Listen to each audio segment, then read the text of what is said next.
Assalamualaikum warahmatullahi wabarakatuh. Salam kemuliaan bagi kita semua. Yang saya hormati Ketua, Sekretaris dan anggota Majelis Wali Amanat Universitas Gadjah Mada, Ketua, Sekretaris dan anggota Senat Akademik Universitas Gadjah Mada, Ketua, Sekretaris dan anggota Dewan Guru Besar Universitas Gadjah Mada, Rektor dan para Wakil Rektor Universitas Gadjah Mada, para Dekan, Ketua Pusat Studi dan Lembaga di lingkungan Universitas Gadjah Mada, Dekan dan para Wakil Dekan Fakultas Ilmu Budaya Universitas Gadjah Mada, Ketua, Sekretaris dan anggota Senat Fakultas Ilmu Budaya Universitas Gadjah Mada, segenap sivitas akademik Universitas Gadjah Mada, para tamu undangan, kolega, anggota keluarga, teman-teman mahasiswa, dan hadirin sekalian. Alhamdulillah, puji syukur kita panjatkan kepada Allah Subhanahu wa Ta'ala, Tuhan Yang Maha Esa, atas curahan rahmat-Nya, sehingga pada hari ini kita dapat berkumpul di Balai Senat Universitas Gadjah Mada dalam keadaan sehat dan dalam kondisi yang insya Allah baik. Hari ini merupakan hari yang penting bagi saya karena saya mendapat kesempatan dan kehormatan untuk menyampaikan pidato pengukuhan guru besar sehubungan dengan pengangkatan diri saya sebagai guru besar dalam bidang sosiologi sastra di Fakultas Ilmu Budaya UGM. Perlu saya sampaikan bahwa saya berterima kasih kepada Prof. Bening dan Prof. Setiadi yang telah membaca teks pidato ini sebelumnya. Prof. Bening telah membesarkan hati saya untuk meneruskan teks pidato ini. Sudah kontekstual, potensi-potensi Bredel dan lain-lain akan semakin marak. Demikian pernyataan beliau. Namun ada saran dari Prof. Setiadi dan saya sangat sepakat agar saya mencoba mengartikulasikan jejak-jejak kajian pemikiran saya di bidang sastra. Saya ingin juga jenengan mempromosikan pemikiran berdasarkan rekam jejak karya-karya jenengan. Demikian sepenggal catatan Prof. Setiadi, saran yang menyadarkan dan sangat menantang tetapi mungkin kadang-kadang bikin sungkan ya. Karena saran tersebut saya mengingat tesis saya diterbitkan tahun 2003 dan 2019 tentang kenapa penyair Indonesia menulis sastra sufi pada tahun 1980-an hingga 1990-an. Salah satu jawaban karena penyair waktu itu seperti bersiasat untuk menulis sesuatu yang spiritualis agar tidak cukup terpahami aparat negara. Juga saya mengingat disertasi saya bagaimana novel-novel Indonesia yang terkenal pada tahun 1980-an dan 1990-an mengalihkan setting ke desa-desa dan mentransformasi tokoh-tokohnya sebagai orang penting di desa-desa. Strategi itu dilakukan agar novel-novel terkesan jauh berbicara tentang politik kekuasaan pusat di kota besar. Hal yang ingin saya garis bawahi adalah bagaimana negara, lebih tepatnya pemerintah yang berkuasa, memegang peranan penting bagaimana sastra diproduksi dan dikonsumsi. Alur lain dari karakter sastra di Indonesia juga perlu digugat adalah kegagapan sastra menggali persoalan-persoalan agama, masalah-masalah suku dan ras, juga perasaan tidak nyaman mengeksplorasi politik kepentingan dan golongan-golongan. Beberapa artikel yang sepenggal-sepenggal membicarakan hal itu sudah pernah saya tulis, misalnya politik masyarakat, negara dan kesenian, literasi politik dan sastra partisan. Dalam berbagai tulisan di media massa, perhatian saya terhadap karakter dan peran negara dalam mengelola masyarakat agar kepentingan golongan termasuk masalah sastra dan kebudayaan sudah cukup lama saya perhatikan dan kemudian dikumpulkan dalam bentuk buku, yakni Biarkan Dia Mati, Refleksi Manusia dan Kebudayaan Indonesia, Politik dan Budaya Kejahatan, Biokultural dari fantasi kerakyatan hingga menolak identitas. Seperti kita tahu, tentu belakangan sastra Indonesia banyak berubah, yakni ketika Orde Baru menjadi masa lalu, juga ketika arus demokrasi dan HAM sedikit lebih membesar. Itulah sebabnya mohon izin saya menyampaikan pidato dengan judul Sastra, Sara, dan Politik Salah Paham. Hingga Maret 2025, terdapat lomba penulisan antologi puisi nasional dalam rangka Hari Pendidikan Nasional. Dalam kegiatan tersebut yang menarik dan penting untuk diperhatikan dari waktu ke waktu ada kriteria atau peraturan bahwa dalam menulis karya sastra syarat untuk bisa disertakan dalam lomba adalah bahwa karya sastra, contoh yang saya ambil paling mutakhir bulan Maret kemarin, tidak boleh menyinggung atau mempersoalkan sara. Jadi itu sudah syarat. Aturan atau syarat menulis karya sastra seperti itu diduga karena adanya semacam kelatahan dan sekaligus ketakutan yang telah tertanam sejak lama. Pada masa kolonial, Nota Ringkes sebagai institusi pemerintah yang menangani urusan penerbitan buku, termasuk karya sastra, memberi aturan bahwa karya sastra dilarang menyinggung beberapa hal berikut. Nota Ringkes tersebut antara lain mengatur agar sastra netral dari agama, tidak mengandung unsur politik, dan tidak menyinggung kesusilaan. Salah satu korban karya sastra yang dihilangkan karena dinilai ada kandungan saranya sebelum diterbitkan adalah Salah Asuhan. Draft novel awalnya, novel tersebut dianggap menyinggung ras barat yang diceritakan bahwa salah satu tokoh penting dalam novel tersebut seperti berperilaku sebagai wanita murahan. Pada masa itu, para sastrawan yang ingin menulis lebih bebas, tentu naskahnya tidak bisa diterbitkan, dan jika diterbitkan juga jadi bacaan sastra liar ya. Waktu itu ada istilah tidak diterbitkan secara resmi. Namun, jauh sebelum Indonesia menjadi negara yang bebas, penjajahan, pertentangan soal perbedaan, tetapi lebih-lebih menjadi politik tafsir, dan nanti saya menyebutnya sebagai politik salah paham terhadap karya sastra dan implikasinya. Salah satu yang terkenal dengan dihilangkannya karya-karya Hamzah Fansuri pada masa Sultan Iskandar Thani pada tahun 1637. Pemikiran Fansuri yang sebagian tertulis dalam karya sastra seperti Syair Burung Unggas atau Syair Burung Pinggai merepresentasikan ketiadaan pembatas antara manusia dan mahbubnya. Syair tersebut dianggap memperkenalkan wahdatul wujud yang berbahaya bagi orang Islam yang pengetahuan agamanya tidak cukup memadai. Salah satu peristiwa lain yang terkenal di Amerika itu ada novel yang namanya Uncle Tom Cabin. Karena banyak masyarakat Amerika yang ikut membaca novel tersebut, sebagai akibatnya masyarakat terhasut untuk memusuhi dan memerangi rasisme. Jadi dalam konteks tersebut sastra memang menghasut soal ras, tetapi hasutan sastra adalah hasutan untuk anti rasisme. Kita tentu menolak perang dan terjadinya pembunuhan. Akan tetapi, hidup dalam hierarkisasi ras tentu menghina martabat dan kesetaraan manusia. Perang untuk memperjuangkan martabat kesetaraan manusia bisa jadi jauh lebih terhormat daripada tidak berani perang tetapi hidup dalam kehinaan. Beberapa karya Aristoteles pernah dibakar karena dianggap murtad oleh para pembacanya. Hal tersebut dikarenakan pembelanya dan kebetulan dianggap sebagai muridnya tetapi sangat berkuasa, Iskandar Agung telah wafat. Masih untung karena sebagian karya Aristoteles sempat diselamatkan dan sebagian dilarikan ke Athena. Kasus lain di Rusia, Boris Pasternak dengan karya Dr. Zhivago, peraih Nobel Sastra 1958 dari Rusia, mendapat tekanan luar biasa dari pemerintahnya sendiri. Pemerintah berkuasa menuduh bahwa karya tersebut merusak pikiran, karya yang kotor dan jahat yang dipoles secara artistik. Karya yang diterbitkan di Italia tersebut bukan di negara Pasternak, mencuri perhatian dunia. Pasternak terpaksa menolak penghargaan Nobel karena merasa sedikit ketakutan terhadap teror negaranya sendiri. Senyampang dengan kisah tersebut, masyarakat dunia pernah dihebohkan dengan novel Salman Rushdie, The Satanic Verse. Bagian yang riskan adalah ayat-ayat setan yang menceritakan sosok Nabi Muhammad dan 3 dewi pagan, Alat, Uzza, dan Manat. Dalam bagian ini Rushdie menggambarkan Nabi Muhammad sebagai seorang pria yang lemah dan peragu. Bagian orang Islam pasti marah dan tersinggung dan memburu Rushdie hingga kini untuk kalau bisa ditangkap dan dibunuh. Tentu cukup banyak perdebatan tentang kasus novel Salman Rushdie antara yang menghujat dan yang membela. Dalam perdebatan tersebut, kedua belah pihak saling membangun argumen. Buku-buku penting ilmu pengetahuan dan sejarah kembali dibuka, kembali dicermati, juga dikritisi dan diformulasikan secara berbeda agar argumen dapat dinilai benar. Setelah Indonesia merdeka, pemerintah Orde Baru tampaknya masih memanfaatkan jejak-jejak aturan nota ringkes tersebut. Karena perbedaan haluan dan persepsi tentang politik, beberapa sastrawan, seniman dihajar oleh pemerintah Orde Lama. Sastrawan yang sempat dipenjarakan oleh Orde Lama seperti Mukhtar Lubis, salah seorang tokoh yang menonjol pada masa Soekarno. Hal yang mungkin masih membekas dan sebagian besar sahabat dan saudara saya di sini yang hadir ikut menjadi saksi adalah bagaimana pemerintahan Orde Baru mengelola karya sastra warganya, khususnya sastra. Kita masih ingat bagaimana pemerintah Orde Baru melarang sejumlah karya sastra, bahkan sebagian sastrawan dan penyairnya dibuat menderita dan tidak jelas nasibnya. Katakanlah seperti tetralogi Bumi Manusia yang tahun ini diperingati 100 tahun kelahirannya. Beberapa teman yang pernah menjual karya-karya Pram masuk penjara. Pada waktu itu, karena sekarang karya itu sudah bebas beredar, apa yang ditakuti negara terhadap sastra seperti Bumi Manusia? Yang ditakuti karena novel tersebut membongkar, menelanjangi, dan memperlihatkan implikasi-implikasi ideologis yang dipraktikkan secara keliru oleh kekuasaan. Novel tersebut menelanjangi rasisme, menelanjangi feodalisme, dan menelanjangi ketimpangan gender, serta menelanjangi kapitalisme. Novel tersebut juga menggiring kita untuk bertahan dalam rasionalisme yang lebih manusiawi dalam dunia yang setara. Kekuasaan yang dominan tentu tidak mau itu terjadi karena akan melemahkan kekuasaan. Pada masanya, implikasi dari kebijakan pemerintah tersebut yang sedikit banyak tercermin dalam Undang-Undang Anti Subversi, peraturan terkait pengawasan melekat, Undang-Undang ITE memberikan dan membuka kesempatan bagi penguasa dan warga untuk melakukan hal salah paham dan menjadi argumen dalam berbagai pembelaan dan penyerangan bila terjadi perbedaan pendapat. Persoalannya, apakah kita tidak paham dengan adanya situasi kesenjangan salah paham tersebut? Sayangnya kita paham. Hal salah paham yang telah dijelaskan tersebut bukan ingin mengatakan bahwa kita tidak tahu, tapi justru sebagian kita mencoba pura-pura tidak tahu. Tahu tapi tidak berani, atau memang sebagian tidak mengikuti jadi tidak tahu, atau memang adanya kesengajaan politisasi tafsir dan jejak-jejak tersebut masih bisa dirasakan hingga hari ini.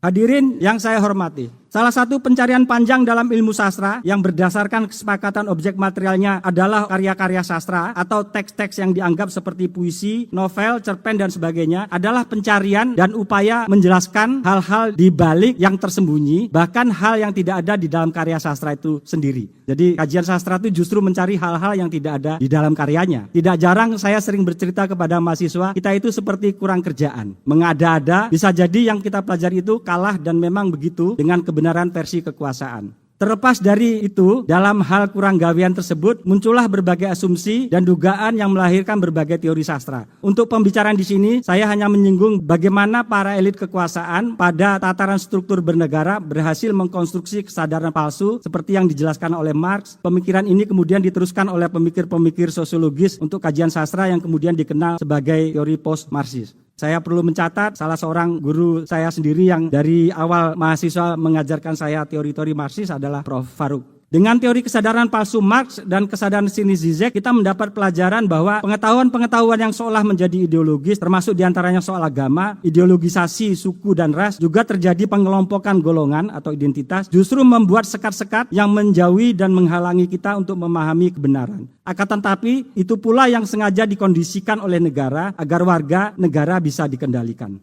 Dalam metodologi yang berbeda, teori yang dikembangkan oleh Deleuze diadopsi oleh ilmu sastra untuk menelusuri hingga ke pelosok-pelosok terdalam batin manusia, apa yang disebut sebagai mesin hasrat. Proses dan mekanisme metodologis tersebut sebenarnya hanya berusaha untuk mencari tahu dan menjelaskan kenyataan atau kebenaran yang belum terungkap dan tersembunyi dalam karya sastra. Apa yang dikandung karya sastra dan kenapa pula negara dan masyarakat tidak jarang takut terhadap karya sastra tertentu?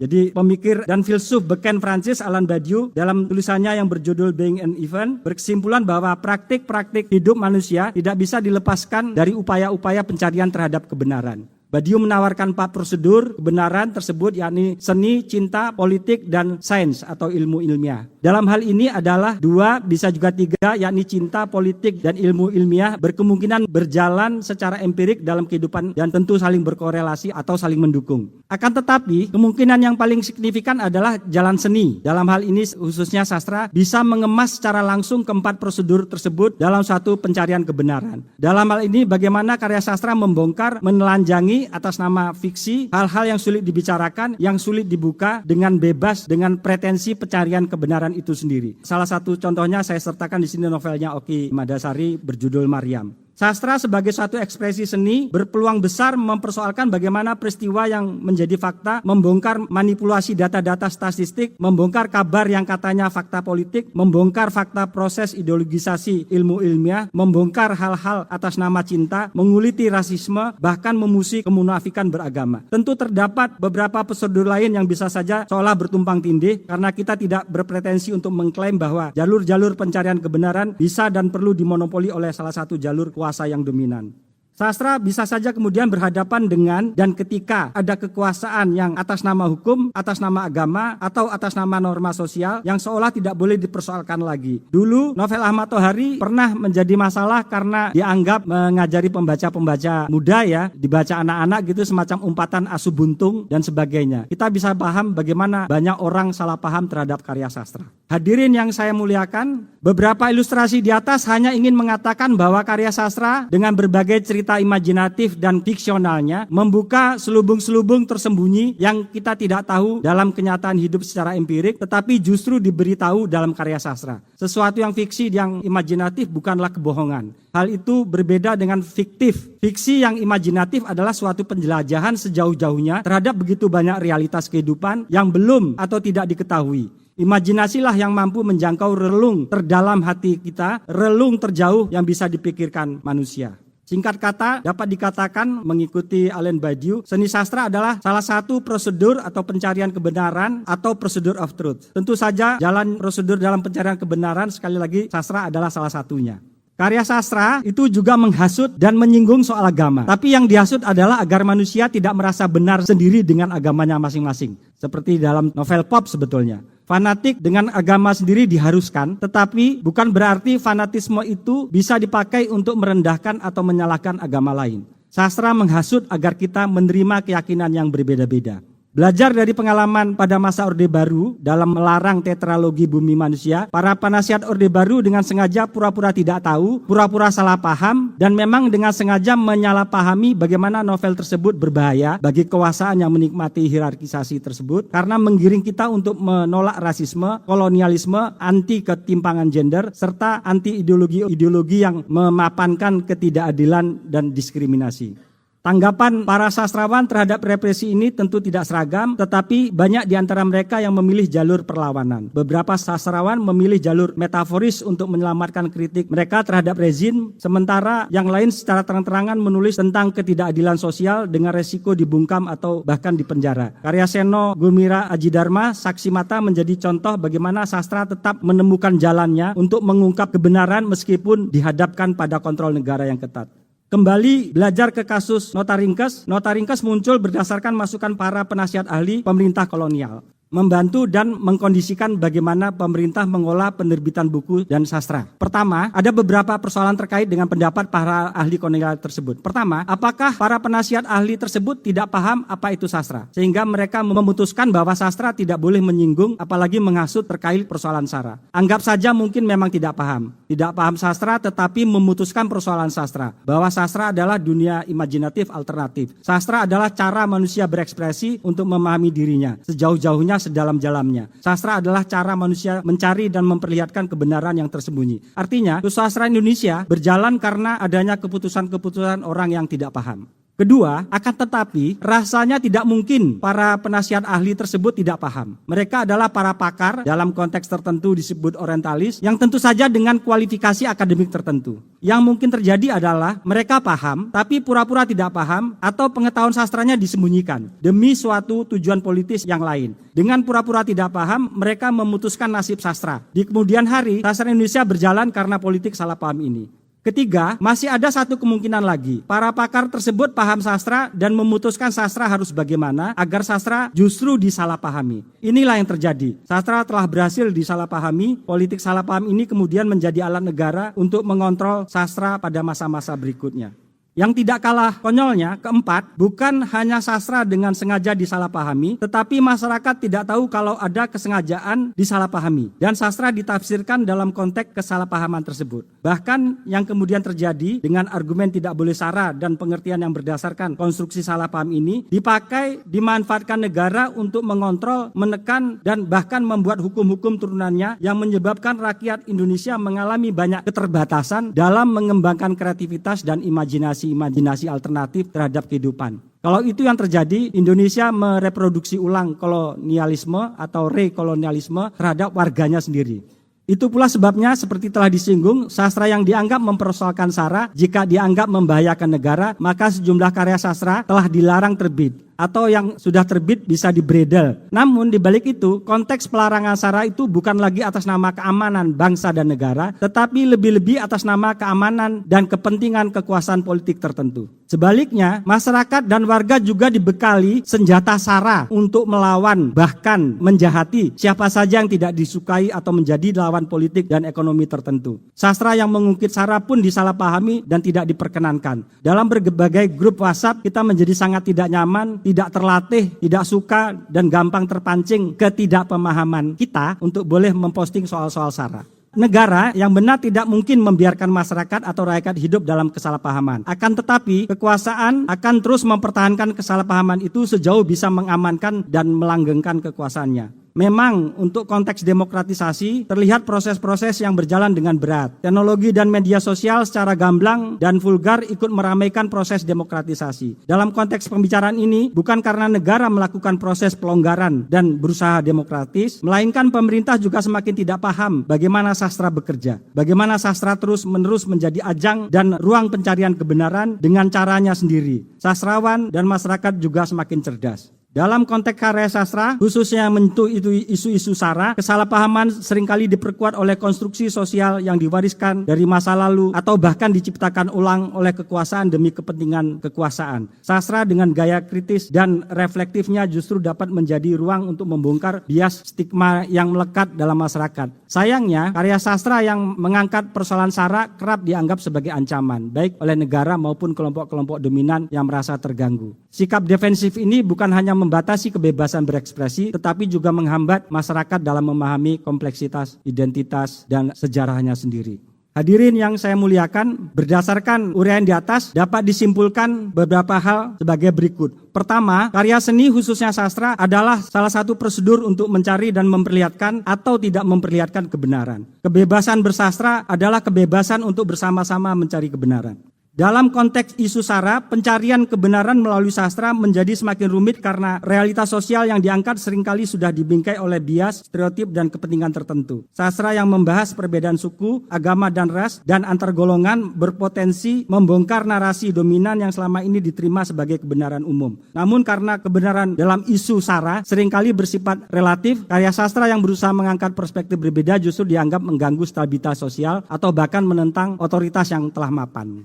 Kedua, dapat dipahami jika negara sudah seharusnya mengatur warga untuk dapat hidup lebih sejahtera, berkeadilan, aman, dan damai. Akan tetapi, kenyataannya banyak kebijakan pemerintah atas nama negara tidak dalam pretensi mengamankan dan mensejahterakan warganya. Berbagai kebijakan pemerintah justru dalam rangka mengamankan kekuasaannya. Dan hal tersebut bisa berkedok atas nama SARA. Hal itu tentu saja dapat dibuktikan dengan penolakan warga dan masyarakat dengan karakter kekuasaan itu sendiri. Jika itu masih terjadi, warga dan rakyat Indonesia perlu menghentikan pemerintah seperti itu. Ketiga, masyarakat atau institusi negara dan berbagai aktivis untuk ikut mendorong kecerdasan dan kearifan berbangsa, bernegara, dan bermasyarakat. Tidak perlu lagi ada pembatasan kriteria atau hal-hal yang dianggap tidak boleh ditulis karena dianggap sensitif, seperti masalah SARA. Biarkan karya sastra mengeksplorasi masalah SARA dengan kebebasan imajinatif justru untuk mencari hal-hal yang bersama-sama mencari kebenaran. Walaupun kebenaran itu sulit, tetapi paling tidak proses pencarian terus-menerus itu membantu masyarakat untuk bertambah ilmu pengetahuannya, untuk terus-menerus membantu peningkatan kecerdasan dan kearifan.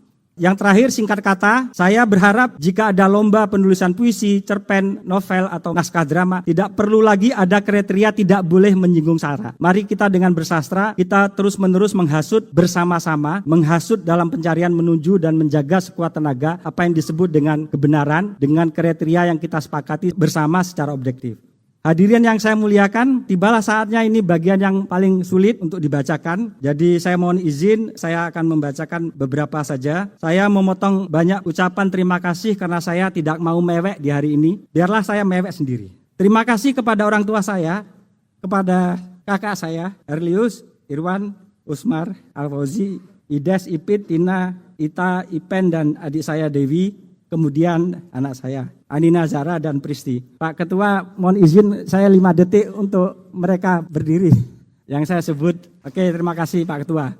Begitu banyak guru-guru saya, tapi saking banyaknya, ya saya akan menulis secara ringkas. Guru-guru SD, SMP, SMA, salah satu yang kebetulan tidak bisa hadir karena hari ini kondisinya kurang baik, itu Profesor Dr. Siti Wamamah, Profesor Rahmat Joko Pradopo almarhum, Profesor Dr. Imran Abdullah almarhum yang menjadi tim promotor saya. Terima kasih kepada tim penguji saya waktu itu, selain tim promotor, yakni Prof. Ida juga izin hadir, Profesor Faruk, Profesor Safri Sairin, kebetulan berkiau hadir, Profesor Suminto, matur nuwun, Profesor Nyoto Usman, dan Profesor Mukhtar Masud, tim dulu yang menguji disertasi saya. Terima kasih kepada guru-guru saya, para senior dan atasan. Mungkin saya pernah mengambil mata kuliahnya dan sekaligus menjadi teman diskusi. Profesor Siti Baroro, Profesor Ibrahim Alfian, Profesor Kunto Wijoyo, Profesor Joko Suryo, hari ini izin. Profesor Timbul, beliau hadir. Profesor Samsul, Profesor Ida Rohani, Profesor Hedi Sri Ahimsa, Profesor Marsono, Profesor Pujo Smedi, dan secara khusus kepada Prof. Vening. Secara pribadi dan institusional, ucapan terima kasih kepada Prof. Setiadi, sahabat saya dari mahasiswa, walaupun junior saya ya. Wakil Dekan, Dr. Sakti Ningrum, Dr. Mimi Safitri, Dr. Surai Agung Nugroho, barisan dekanat yang luar biasa, saya salut dengan tim ini. Ucapan terima kasih kepada Guru Besar FIB, Profesor Bambang Udoyono, Ketua Senat, Profesor Indro Kumoro, Sekretaris Senat, dan semua Guru Besar FIB, Profesor Putu, Profesor Irwan Abdullah, Profesor Bambang Purwanto, Profesor Sangidu, Profesor Fadlin Munawar, Profesor Suwandono, Profesor Sajarwo, Profesor Anggraini, Profesor Atik, Profesor Agus Wigno. Ucapan terima kasih yang besar saya sampaikan kepada Menteri Pendidikan dan Kebudayaan, Riset dan Teknologi yang menandatangani jabatan guru besar saya. Terima kasih kepada Rektor UGM, Prof. Ova, kepada para wakil rektor, ketua komisi dan anggota senat akademik, ketua sekretaris dan anggota Dewan Guru Besar atas persetujuan dan berbagai dukungan. Beberapa saya lewati, yang untuk kaprodi saya sendiri, saya berterima kasih kepada, hanya saya sebut beberapa nama, Dr. Sudibyo, Dr. Pujiarto, Dr. Novi, dan Dr. Cahyaningrum, yang sekarang posisinya di prodi sudah jadi sesepuh. Kalau Prof. Putu sama Prof. Faruk itu posisinya Mbak Sepuh. Jadi yang sesepuh-sesepuh sekarang barisannya Pak Puji dan Ibu Novi. Terima kasih kepada tim yang membantu saya, Mbak Erika, Mas Yusuf, Mas Suryanto, Mbak Diah, Mbak Ayu, Mbak Tinu, Mbak Yoga, Mbak Umi, Mbak Vero, Mbak Rini, Mbak Atun, Mbak Dede, Mas Suryo, Mbak Ani, dan Ibu Kenok ya. Mudah-mudahan beliau hadir. Dan sahabat serta kolega yang begitu banyak yang namanya tidak bisa saya sebut satu persatu. Terima kasih juga kepada tim asisten saya, Mbak Marisa Santi Dewi MA, Mbak Rina Zuliana MA, yang banyak membantu urusan-urusan macam-macam. Terima kasih kepada sahabat-sahabat saya waktu banyak teman diskusi seperti Cak Nun ya. Cak Nun itu teman nongkrong dulu waktu masih agak muda. Ndak Farid, Pak Farid dosen filsafat itu sahabat nongkrong juga. Pak Yudi Nasution, dan belakangan juga teman nongkrong itu Prof. Mustasar. Itu yang ingin saya bacakan. Terima kasih saya kepada semua teman yang telah mendorong dan membantu saya hingga saya menjadi guru besar. Terima kasih. Assalamualaikum warahmatullahi wabarakatuh.